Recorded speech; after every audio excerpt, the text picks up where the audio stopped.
mobilize a lot of people. But that's just sort of an initial mobilization of identification and ethical consensus. But then there's got to be more than simply falling back on the question of representation and the fear of hierarchy and you know, authoritarianism or totalitarianism, and the old debates between, you know, representation or top-down versus vertical or horizontal, that have, in a sense, undone the unity of a collective we of most vast movements, with greater or lesser degrees of theoretical sophistication. I really don't think that's the real interesting venue, the critique of representation, because it functions perfectly well within the highly hierarchized structures of our contemporary world, in the workplace and so on, in which people are very well aware and can throw questions about critique of representation, we know, respect for minority opinions and so on. But one knows that many of the decisions are being taken in a top-down, more secretive manner. But the critique of representation does not really upset enough, I think, the existing status quo. And it further, in a sort of, demobilizes, right? And so I think this is, if you want, a sort of task for theory, is also to come up with a discussion of those very topics that would not simply fall back on representation is evil, or speaking in the name of a group is evil. Right. I mean, I love that you bring in poetry and whatnot, because it really, you know, as you talk about the role of the fictive, right, there has to be, I mean, you probably said this in your talk and I was coming in at the end of it or something, you know, but the role that the kind of that which, the need to kind of conjure, if you're communist today, the need to kind of conjure something that doesn't actually exist. You can't, we know you can't rely on like a historical teleology, like an inevitability, as if like history's on our side, right? Right? The train, like Zizek says, like the light of the, you know, at the end of the tunnel is like the train coming at you, right? It's not like, it's not the glory. But also we can't rely on just, I don't think we can rely, although many socialists that have been around camp might disagree, just like the idea that like the working class and the industrial working class or something has this like preordained mission either. We can't just have faith in like the subjectivity being out there, nor can we just rely on like the spontaneous moral outrage.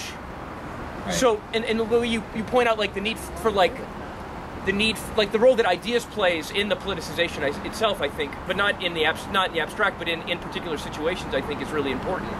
And it just throws open a whole bunch of challenges and possibilities for us, you know, to get beyond kind of certain kind of orthodoxies, either having faith things will take care of themselves, or like acting like we think we know where the politics is going to come from, right? And like we need to think about this like a work of art. Can I ask you something, or yeah. both of you? Yeah. I work a long way away in Waltham, so I missed most of your talk. But I don't understand. I mean, this village is a representation of the 99%. So, and it, you know, if you believe it, there's 320 million people in the country, most of whom your physical presence here represents.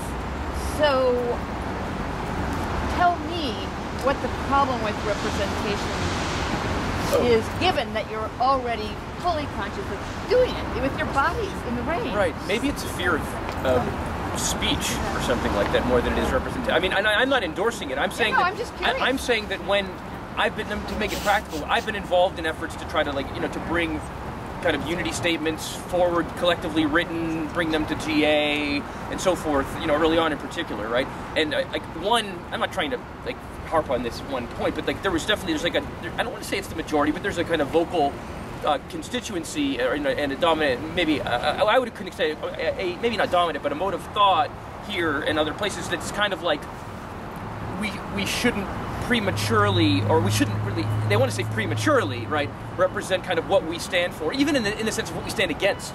They may not mean prematurely, they mean we shouldn't or do it exactly. And that's what I feel like, say prematurely. I'm like, okay, so now it's 2 months later, and where are we, and have we yet?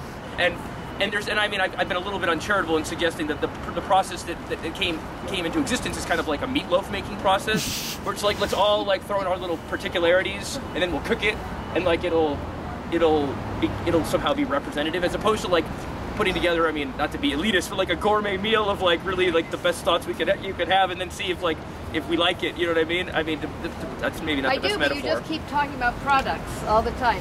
Cooked meatloaf. No, it's a metaphor, right? Yeah, right. But your metaphors are about products. And some people are interested in something else. Well, I'm just saying, like, we may get busted out of this camp within a week, and we haven't yet produced a document that I think could tweak people in that torsion to bring politicize. Like, there are people who still don't know what we are, right? No, there's like, people who don't know what this is about, let alone, and I mean, maybe they know the slogans. The slogans are good. I think there's a place for slogans, but I mean, I think that's pretty uncontroversial if everyone's got their own slogan. But again, it's a multitude of particular slogans, right? Which then, in terms of the way it gets represented beyond this space, if you don't take the time to walk through it, people end up getting a very, it's always going to be mediated through the mass media and so forth. And I just think I'm not sure that we've taken, and I even personally self-critical, taking enough responsibility for representing it in language what this is about, and maybe not just language. There's a ton of language here. There is. I mean, to get here, you have to read a million little poems. Yeah. So it's not, I don't think, totally a fear of language. But anyway, I don't want to keep... Well, unity. Maybe it's a fear of... That's good. It might also speak to this whole thing. Are we in this to form something? Or is there a specific thing? I guess it comes back to the whole thing, like that broke, like with the communist socialist debate. Are we reforming from within? Do we want to make Obama do something? Or are we ignoring the whole process? Made Obama do something. Well, a little. But can we do it? He's got he cracked down on us. That pipeline was crossing, you might feel. He cracked down on us. He did that. Like the communist socialist debate, should we reform from within or just ignore the whole political system and do our own thing? And I think a lot of people, should we even vote? Like people are saying, well, if we don't vote, we'll get the Republicans. No, my God, we're dead. So it's like, I think people are struggling trying to know is there something we should do? I mean, there's that should again, but is there something we can do? Well, yeah, I have too. Can we do something to help people? The hell with theory. Can we do something to help people? That's what I'm concerned about. I mean, you can't, other than just being someone, you have to think, and then thinking is generalizing, and then there you go. Down the rabbit hole. I certainly don't mean to make a fetish of unity for unity's sake or anything like that. Like, just the point is to have a united document or something like that. But I think, Joe. Yeah, I get it. No, I totally get it. I just wanted to know what the thing was. Joe, can we? First of all, I'm really confused. What you're trying to say, that to bring Marxism into this movement, because Marx, he was just an economist who did a fantastic job. But it's basically it was based on the materialism, because all he was concerned with the workers but the human needs are far greater than just material, the food and wages. As Pablo Neruda, probably if he had been friend of Marx, he would have put in a very much decent, nice musical language. It would have been much interesting. And it would have been became Stalinism and all kinds of horror it has caused. But this movement already is far ahead of any Marxism or Engelsism, anything. It's like a natural wave, it's like a wind. It's not written in some library like Marx. This is because we all are in one way or another suffering all over. And we also human beings, and we have got the feelings, and when we know each other, we know we can do many good things. So this movement is very unique, and bringing Marx or Engels or some ideology, by all means, think of the Marx as an economist. Think of Edison as a person who made the electricity, but you become Edisonist or some kind of, then we're in trouble. Yeah, but that depends whether to bring in Marx and whether Marx is anything more than an economist, and therefore would not be contributing all that much to this movement that's much broader than that. But that of course assumes that you start from the idea that Marx is simply an economist, right? And Well, I think that I'm not so sure whether we have done with the analysis that he offers of the way in which capitalism can rejuvenate itself through crisis, and if we have even understood the current crisis. If these Occupy movements, in particular, more so than the Arab Spring, have to do in Spain and here and so on with economic crisis, with class inequality and so on, we are of course talking about questions that have a fundamental economical ground, but at the same time go way beyond the question of simple economy and involve very much, political economy in the broadest sense, in which who really understands and who has a clear understanding of the impact the crisis has had, and how not so much it can be solved with sort of internal measures to improve and put checks and balances, but who really understands the crisis of sort of finance capital. I think many people also in the movements are thinking that there is a place for a Marxist analysis of the current situation of capitalism that we have not yet exhausted. And this is not necessarily let's go to the library, even though Marx thought that this was a good idea, right, to understand the real logic. But I mean, 99% is not simply about material in the narrow sense of food and work. It's an understanding of, if you could talk about people who are suffering, well, why are they suffering?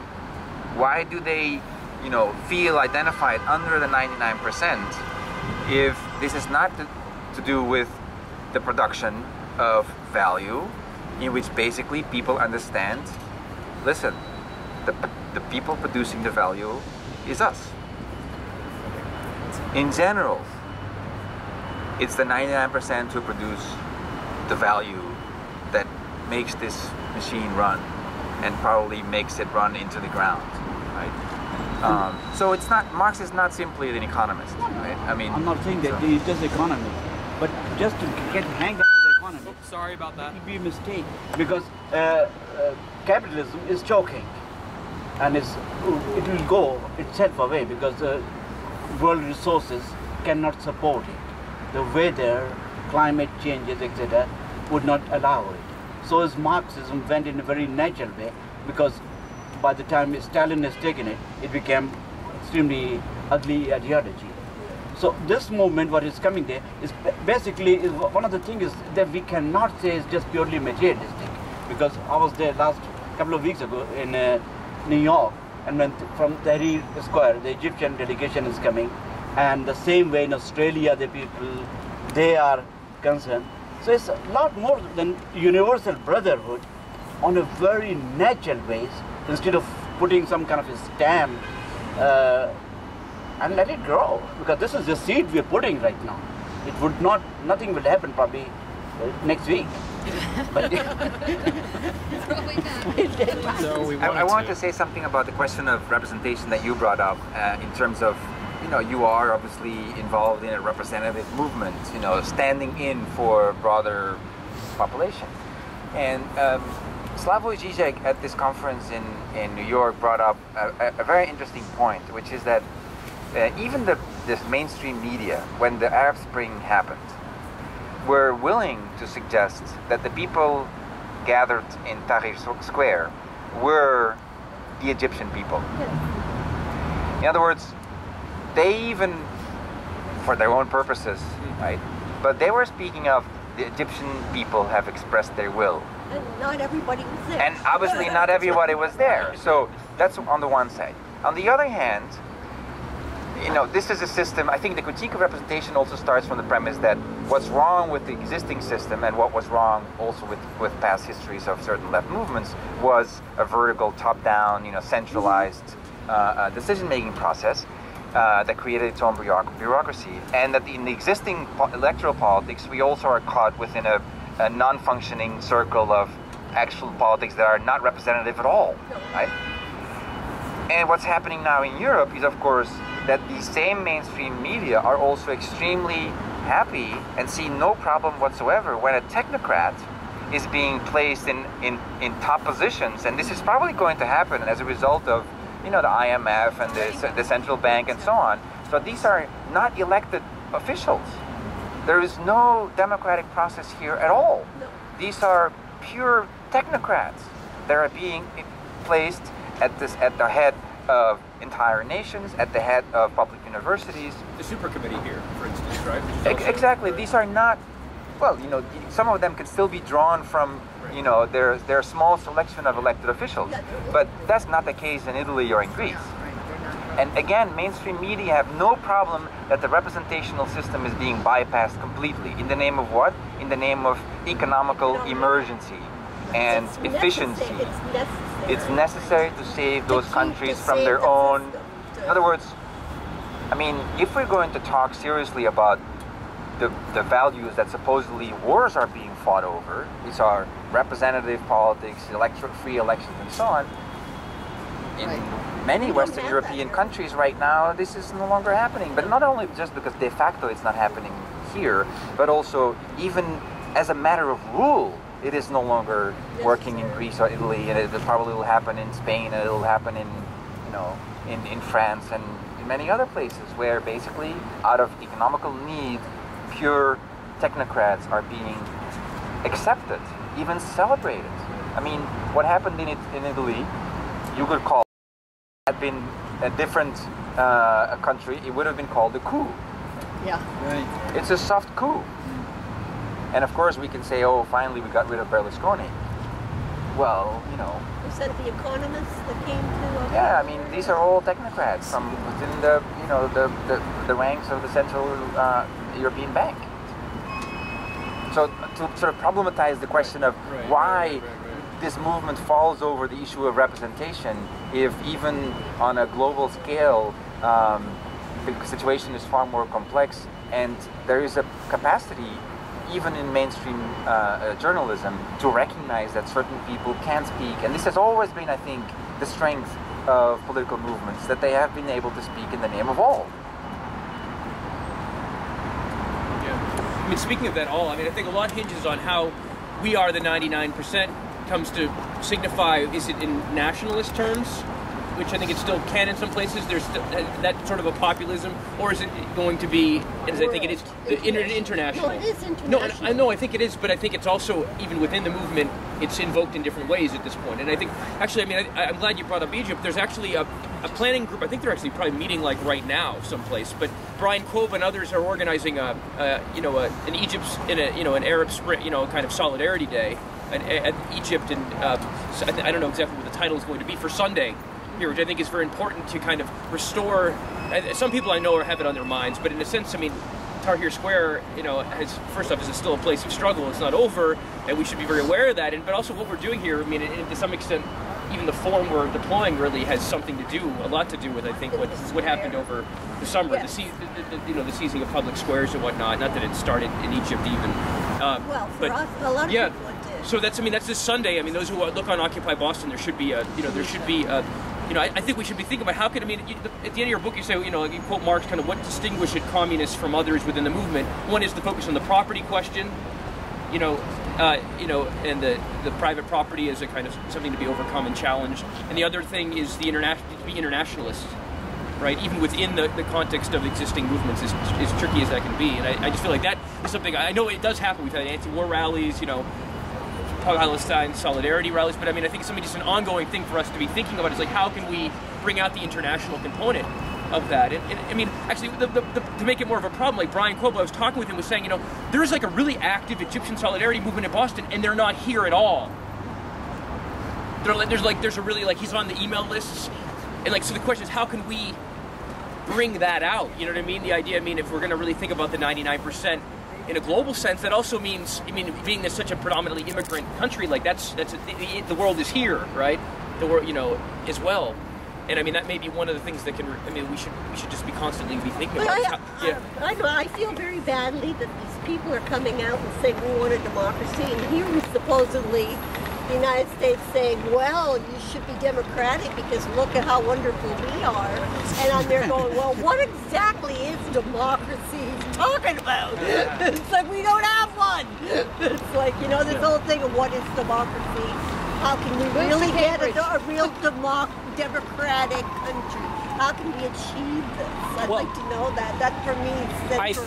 I think if you don't have that, you don't have anything. I think Badiou in the Communist Hypothesis, when he's talking about Lenin's The State of the Revolution, The State and the Revolution, one of Lenin's more famous works, is that the state, the government, is in a sense, it limits. It's the realm of the possible, and it pretty much shuts down.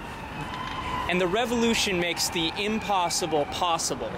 And this has made all sorts of things that 6 months ago I would not have believed could happen. The debates that we see even in the bourgeois press about income inequality, social... The New Yorker, exactly. But the thing is... We've started a communist collective out of this movement, right? I mean, Yeah. right, this movement has fused existing. No, and I don't mean this place as a whole, but there is a communist collective within the movement. You know what I mean? within within it. Boston, Okay. that wasn't here before. But the idea is democracy here, as it exists, it shuts down the chance to actually solve it. This type of democracy, this type of system is shut in. That's why the super committee can't solve anything, because it's shut into this system. It's shut into ensuring that profit gets done, that wars can continue. You know, as Zizek says, you know, we can envision the end of the world, but we can't envision the end of capitalism. We can't envision taxing the wealthy just a little bit more. We can't imagine. I can, but the state can't. The state can't. The state can't. The state can't. The state can't envision giving health care to everyone as a fundamental human right. Canadians do it. Yes, but we can. The revolution this has made. Yes, and I'm going to. Well, I'm not going to get into representation, but we have made these debates possible. We have made the impossible possible. Think about that. Now, yeah, we have all these different tendencies in the movement. But people are waking up from a long slumber of 30, 40 years of reactionary. I'm speaking of people who beyond the confines. And yeah, we have all. The beauty of this movement is it lets people dream. It lets people see that another world is possible. The fact that people have actually come down and live in places like this around the country, around the world, is showing people that something else is possible. Well, and once people can envision it, then it can happen. And it does. People come up with very different ideas of what is possible. I teach a course in which this is her final project. There isn't a lot of unanimity about it. What there is, which is kind of viral in them, is the idea that absolutely there's an alternative to absolutely everything. And so it seems like there is just something kind of gestational and viral about all these sites that might be clamped down by documents and demands, because then once again somebody's speaking for me instead of modeling. I think that points back to the question though of like bridging the gap between there's like this moral and ethical desire to have something that we think has always been around, and now we're expressing it finally, and it's something that wasn't possible and now it's possible.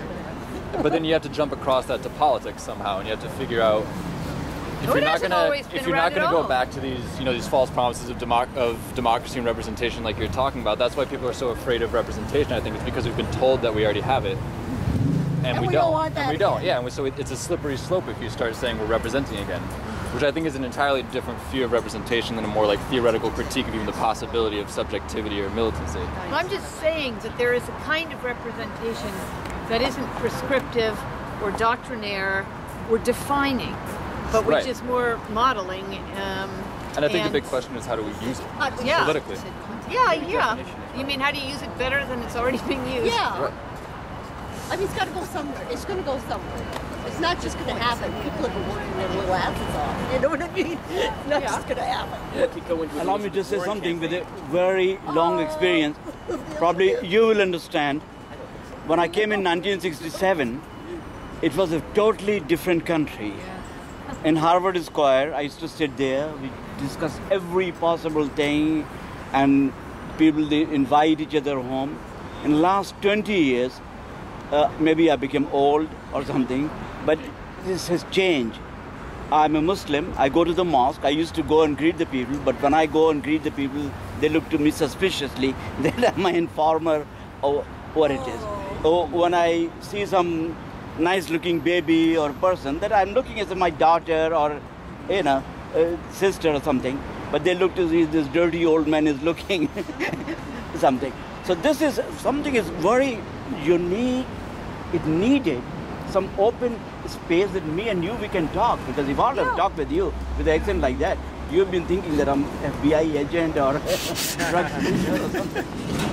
No, I think that's absolutely right. I mean, and I was just there in Cambridge, and I don't know what you make of it, and if you have connections, but I you know, it's pretty appalling that there's 3 police officers, sometimes joined by 2 security officers at every gate, you know, of the yards, so that people from outside would not get involved in Occupy Harvard.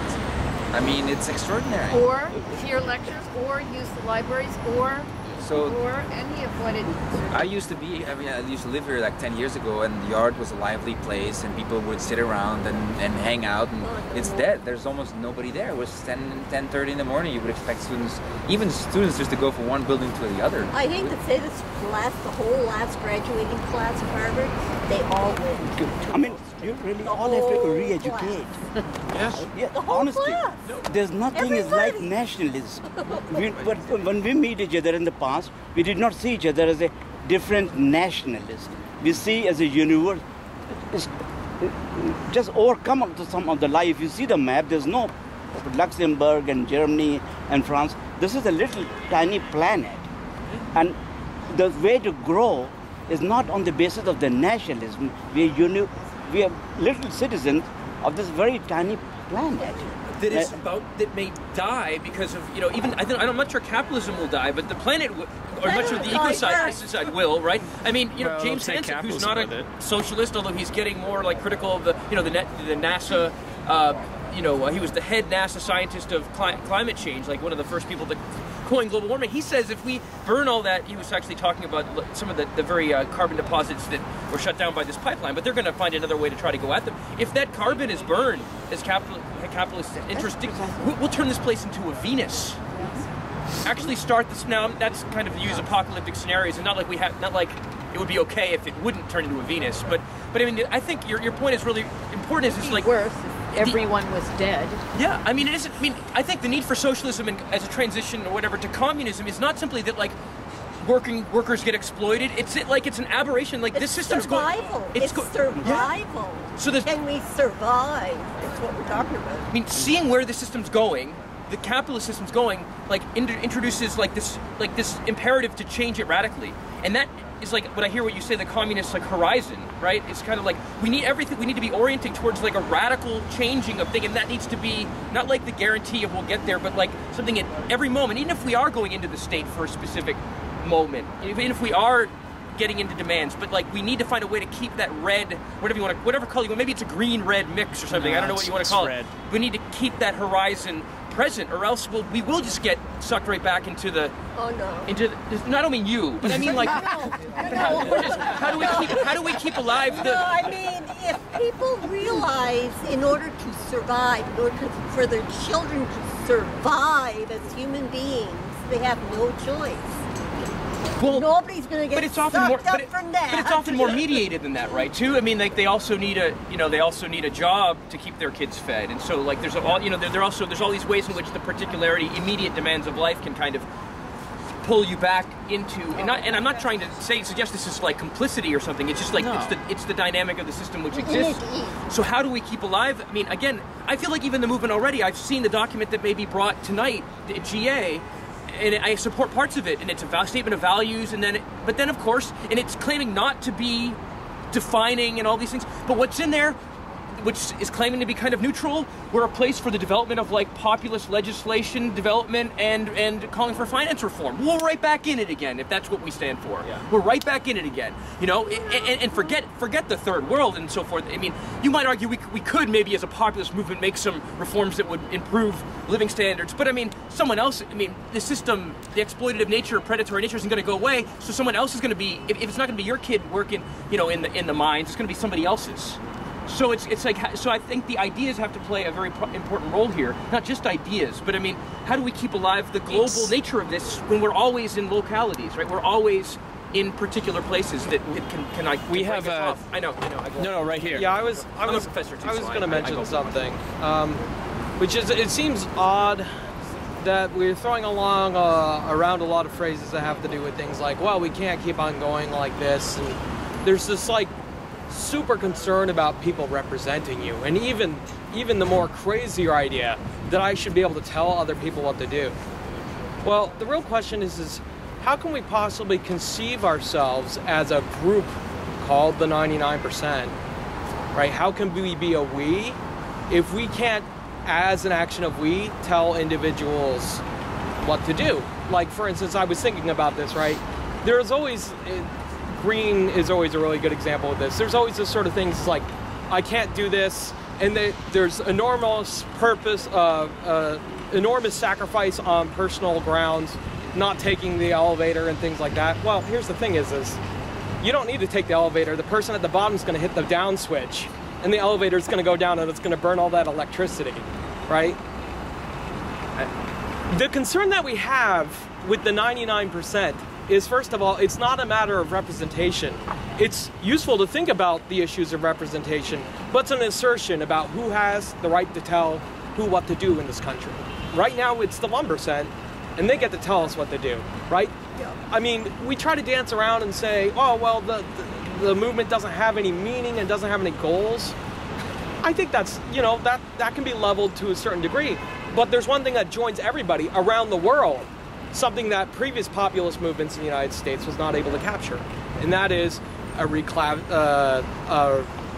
awareness of class warfare, right? That's something that was never talked about before, and if it was talked about, it was just like immediate dismissal. It would be just paramount to calling somebody crazy. Well, even Warren Buffett, a millionaire, part of the 1%, said we have had a class warfare, and my class has won.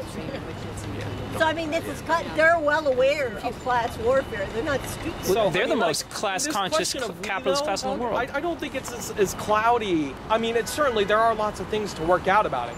I mean, the 99% right now is a world of singulars, right? Where nobody's allowed to tell anybody what to do. Nobody's allowed to, you know, have a louder voice than anybody else. Nobody can represent anybody else, right? And that's what the 99% is. I have no problem with someone representing me, as long as I can tell them a lot of people what I do. think. And this is what I'm saying is, I think part of what this movement is going to figure out, this is not the end point of what we're doing. This is a configuration of what it means to be a we.